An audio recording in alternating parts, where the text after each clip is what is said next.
Hoje nós vamos fazer a aula 2 da Antropologia da Mulher na visão de Edith Stein. A aula 2 é a estrutura da pessoa humana. Então eu vou apresentar o plano para vocês. Primeiro eu vou dar uma resposta à pergunta que eu fiz na aula 1. Depois eu vou falar da fenomenologia e do método que Edith Stein usa para entender qual é a estrutura da pessoa humana. Aí vou apresentar a estrutura do ser humano e o modo como essa estrutura se organiza na mulher, porque a estrutura se organiza de modo diferente no homem e na mulher. Então, começando, em resposta à pergunta 1, né, a primeira pergunta da aula 1, nós podemos entender a diferença entre a visão do movimento feminista e a visão de Edith Stein a partir do contexto do contexto social. Se nós, em todas as culturas, a mulher sempre teve uma posição de submissão em relação ao homem. E isso vem de uma mentalidade de que a natureza da mulher é diferente, mas inferior. As mulheres eram comparadas, a sua natureza, com a natureza das crianças e dos doentes mentais, isso ainda no século XIX. Então, essa mentalidade repercute em hábitos e costumes na vida social. E isso vem, historicamente, desde sempre. Um exemplo disso é que o direito ao voto, o reconhecimento da mulher como cidadã, o primeiro país em que reconheceu foi a Nova Zelândia em 1893. O Brasil só em 1932. Então a gente vê que essa visão repercute em costumes e hábitos onde há uma relação de submissão da mulher em relação ao homem.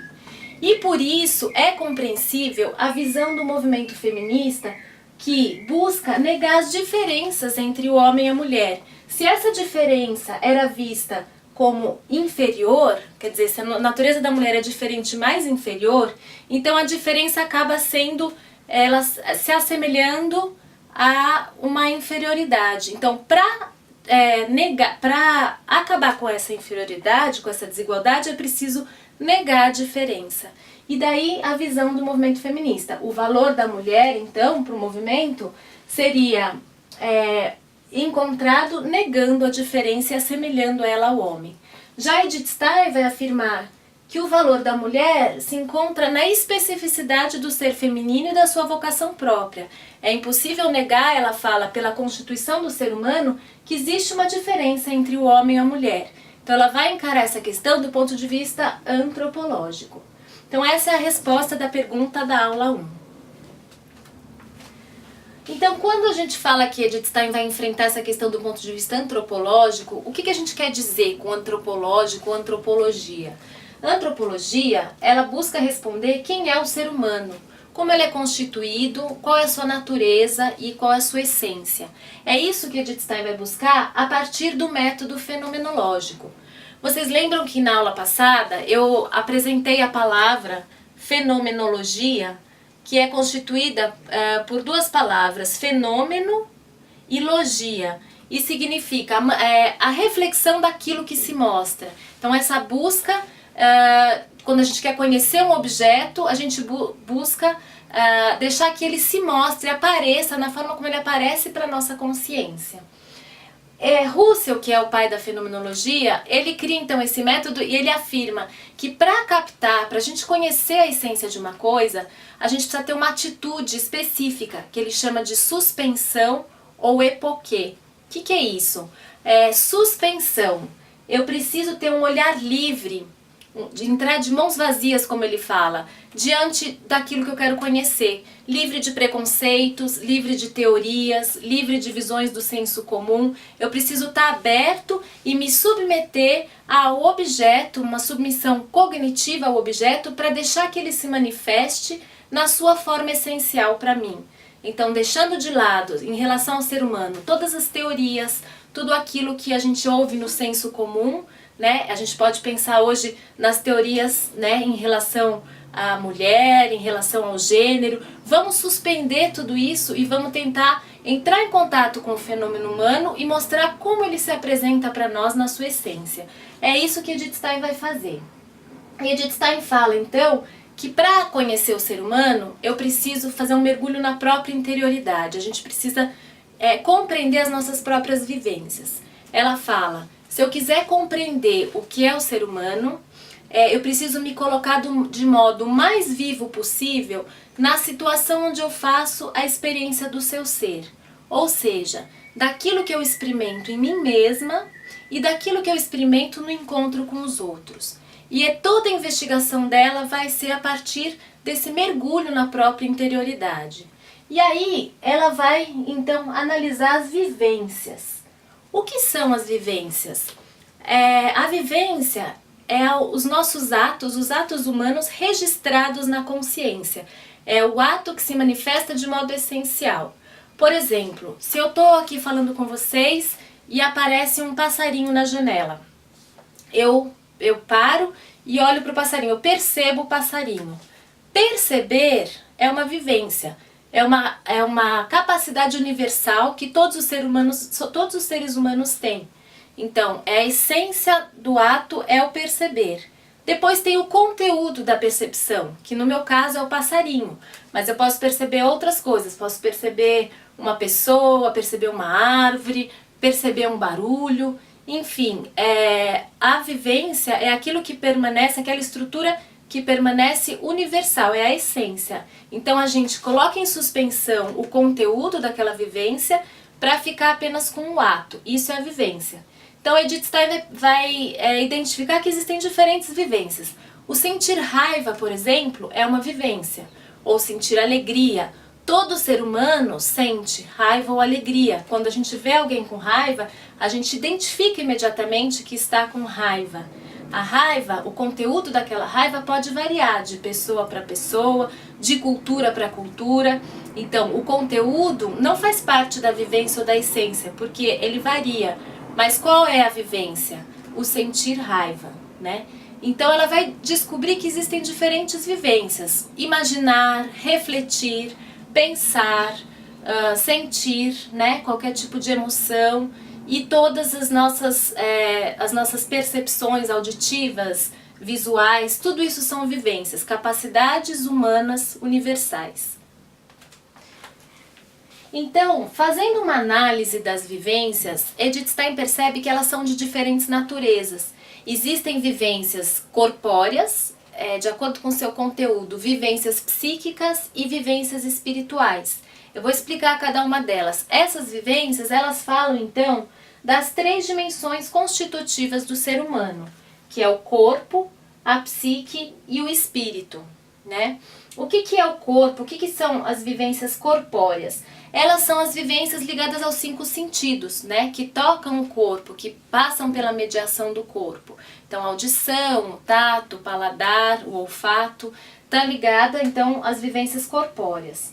A dimensão psíquica está relacionada às emoções e às nossas pulsões. Então, são situações, são emoções que nos acontecem, das quais nós não temos controle. Uma situação, por exemplo, de atração ou repulsa. Quando a gente encontra com alguém, imediatamente a gente pode sentir simpatia ou antipatia por aquela pessoa. E isso nós não controlamos, é algo que nos acontece, são emoções que nos tomam. E isso então é a psique, a dimensão psíquica. A dimensão do corpo e da psique está relacionada, ela tem em comum a mesma dimensão dos animais, dos seres vivos e dos animais. Já a terceira dimensão, que é o espírito, é a dimensão que nos distingue propriamente como humanos, que está ligado ao intelecto e à vontade, a nossa capacidade de refletir, de avaliar, de tomar decisões livres de forma responsável, né? Porque quando a gente fala das vivências e da nossa da consciência, porque nós nos damos conta daquilo que vivemos, nós somos capazes de refletir, avaliar e tomar uma posição em relação a isso. Então essa é a diferença que nos distingue dos animais. E apesar dela diferenciar, de Edith diferenciar essas 3 dimensões, ela enfatiza, e isso é muito importante, que o ser humano é um todo único, integrado. Não dá para falar que eles são partes isoladas, né? Então essas vivências, elas acontecem de uma forma totalmente integrada e ao mesmo tempo em cada situação que nós vivemos no cotidiano. Se a gente pegar, por exemplo, a situação do passarinho que eu vejo na janela, se a gente for tentar identificar essas dimensões, a dimensão da percepção, né, tá ligada ao corpo, a minha capacidade de ver, de ouvir, de perceber esse passarinho, mas ao mesmo tempo já vem a psique, né, uma reação, que eu posso sentir que esse passarinho, o canto dele é agradável, me lembra a infância, ah, que gostoso um passarinho na janela. É uma reação de aceitação, uma reação de atração em relação a essa situação. Ou eu posso ouvir o passarinho, estou trabalhando e me vem, ah, que passarinho chato, ele está atrapalhando o meu estudo, ele está atrapalhando minha concentração. Então isso é da dimensão psíquica e acontece ao mesmo tempo. E aí a dimensão espiritual, que decisão eu tomo a partir desse contato com essa realidade? Então, se o passarinho está me atrapalhando, eu posso dar vazão a essa minha reação e ir lá e espantar o passarinho, né? Então isso é uma decisão do espírito. Ou eu posso, ah, que agradável, eu vou parar o que eu estou fazendo e vou escutar, contemplar o passarinho. Também faz parte da dimensão espiritual. Então, eu coloquei essa circunferência para mostrar que apesar da gente distinguir essas dimensões serem de naturezas diferentes, nós somos um todo único integrado. E quem dá unidade a tudo isso é o eu. O eu, quando a gente fala eu percebo um passarinho, quem percebe? É o eu, né? Todas as vivências, elas partem do eu, elas brotam do eu, da pessoa. E é ela que dá unidade, que é essa consciência da própria vivência que dá unidade a todas as vivências da pessoa de uma forma geral. Edith Stein também fala que o corpo e a psique, eles formam uma unidade indivisível que se chama corpo vivente ou dimensão psicofísica. Porque ela vai falar, se eu olho só o corpo, não existe o corpo enquanto matéria pura. Se fosse só um corpo sem vida, seria quase como a experiência de um cadáver ou a experiência de um boneco no museu de cera. Mas quando eu entro em contato com uma outra pessoa, imediatamente eu percebo que é um corpo vivo, animado. E aí já entra a dimensão da alma e da psique. Por isso é impossível separar, né? E ao mesmo tempo, a dimensão da psique e do espírito formam um todo unitário que é a alma. O que é a alma? É tudo que não é material. Então, a alma faz parte da alma, a psique e o espírito. E toda essa constituição, essas dimensões do ser humano, na criação, originalmente, estavam em harmonia. E o nosso desafio hoje, depois da natureza caída, com a concupiscência, elas se desorganizaram. E o nosso desafio é tentar harmonizar tudo isso em cada situação que a gente vive, escolher, avaliar dos impulsos que me chegam, aquilo que eu quero dar livre vazão, aquilo que por uma escolha ética ou moral, eu acredito que eu posso dar uma forma diferente. Então os impulsos, a vida psíquica, ela é importante à medida em que ela é um termômetro de como as situações chegam a nós, como elas nos afetam, e ela pode nos ajudar a nos proteger, por exemplo, em uma situação de violência, uma situação de injustiça, pode me vir uma reação psíquica de repulsa, né, de ficar brava, de sentir raiva. Então isso é importante por quê? Porque ele é um termômetro de que aquela situação não foi justa. Mas ao mesmo tempo eu tenho a dimensão do espírito para avaliar o que eu faço com isso.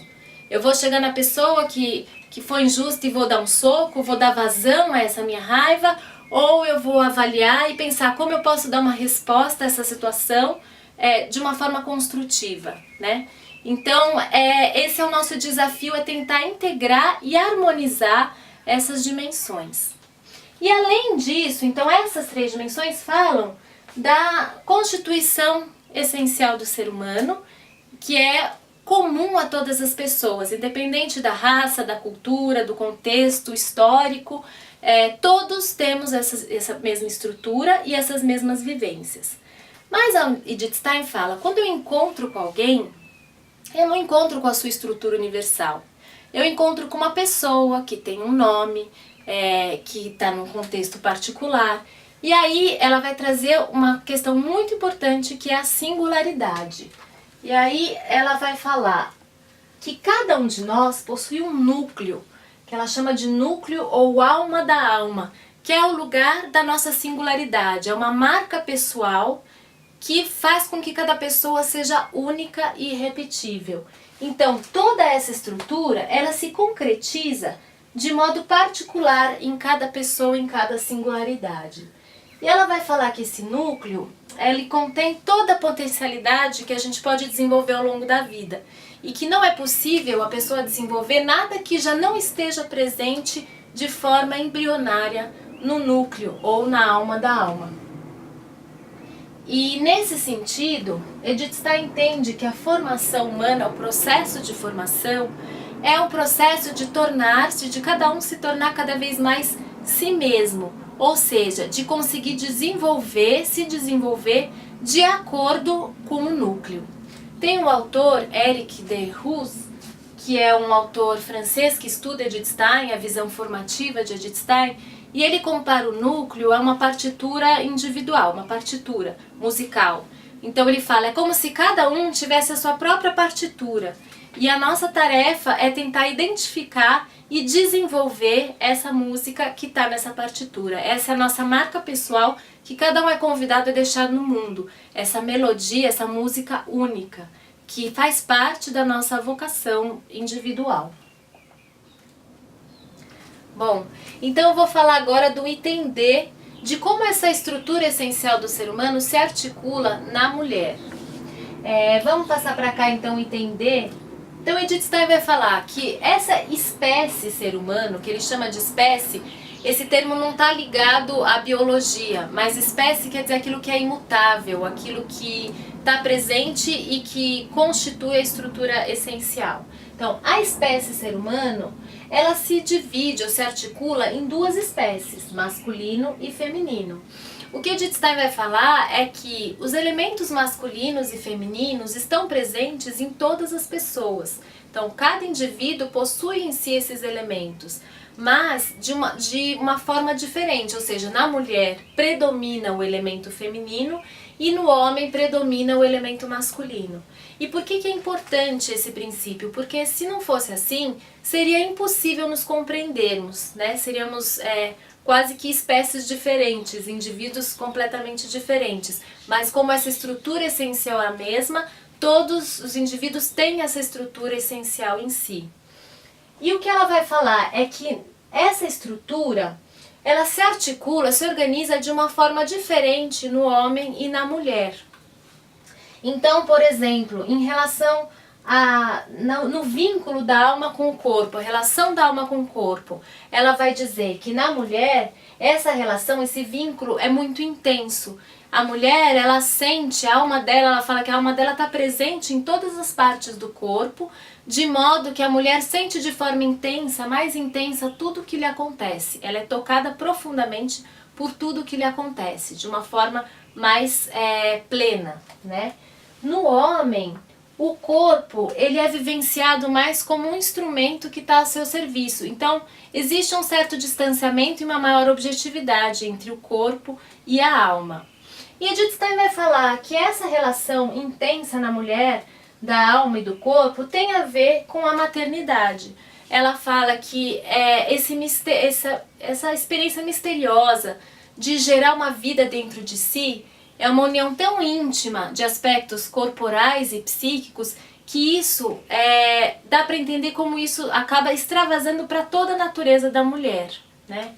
E também Edith Stein vai entender essa unidade, né, dessa estrutura e do corpo com a psique a partir de um princípio de São Tomás de Aquino que fala que a alma é a forma do corpo.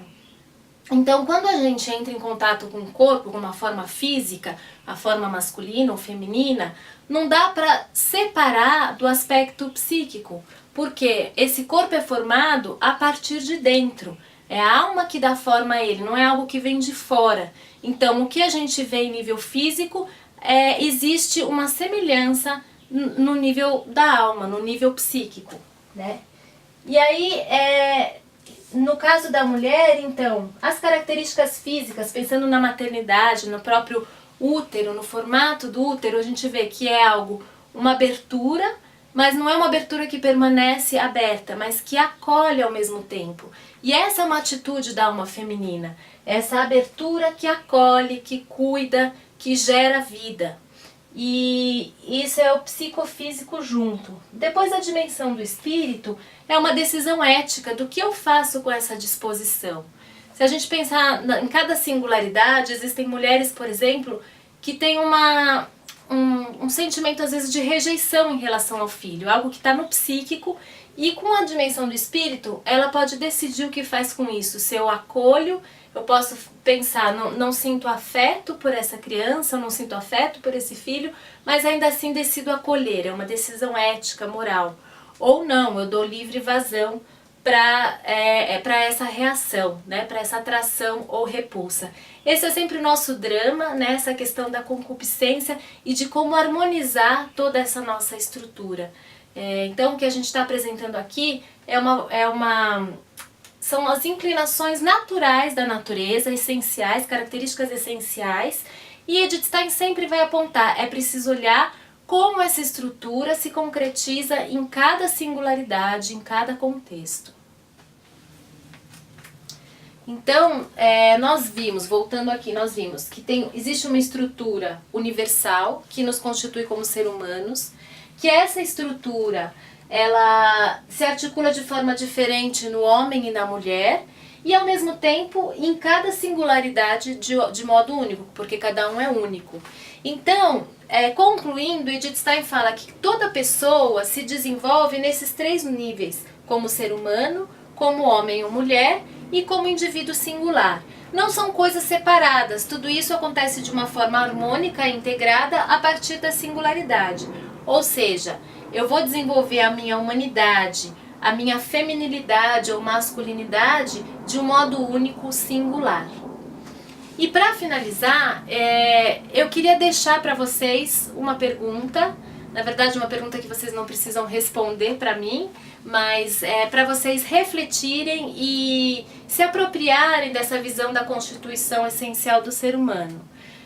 Minha sugestão é que vocês escolham uma situação que vocês viveram, que vocês tomaram alguma decisão, e tentar analisar essa situação a partir das 3 dimensões essenciais, das 3 dimensões da nossa estrutura. Tentar observar como é que estava o meu corpo, se eu estava tenso, se eu estava tranquilo, se eu estava descansado, enfim, como é que estava a minha situação do ponto de vista do corpo.